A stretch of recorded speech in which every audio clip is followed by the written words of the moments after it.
আসসালামু আলাইকুম গাইস, আমরা আজকে রয়েছি ময়মনসিংহের 18 বাড়িতে। তো আমরা সকালবেলা খালি পায়ে হাঁটতে বেরোইছিলাম। বের হওয়ার পরে দেখলাম যে পাকা রাস্তা, তো হাঁটতেছিলাম। তো আমাদের সবচেয়ে বড় চ্যালেঞ্জিংয়ের ব্যাপার হচ্ছে যে আমরা খালি পায়ে কিন্তু পাকা রাস্তায় খুবই বেদনাদায়ক লাগছে। আমাদের সাথে রয়েছে আমার মামাতো ভাই, খালাতো ভাই। ভাই, আপনাদের ফিলিংস কেমন? পাতা শুধু টিউ টিউ করতেছে।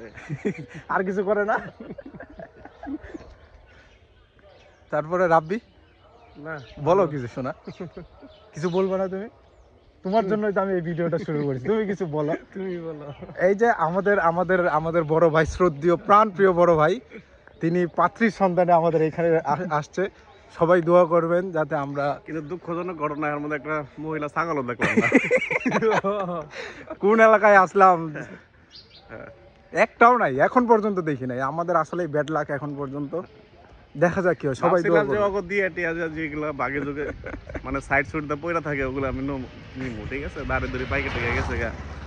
আমার ভাই কিন্তু হ্যান্ডসাম। ওদেরও দিতে পারতেছি না, আমিও নিতে পারতেছি না, মানে কোন এলাকায় যা আসলাম রে ভাই। যাই হোক ভাই, আপনারা দোয়াটা কইরেন যাতে আমাদের মনের আশাগুলো পূরণ হয়। সবাই ভালো ইনশাল্লাহ থাকবেন, হ্যাঁ? ইনশাল্লাহ, সবাই দোয়া করেন।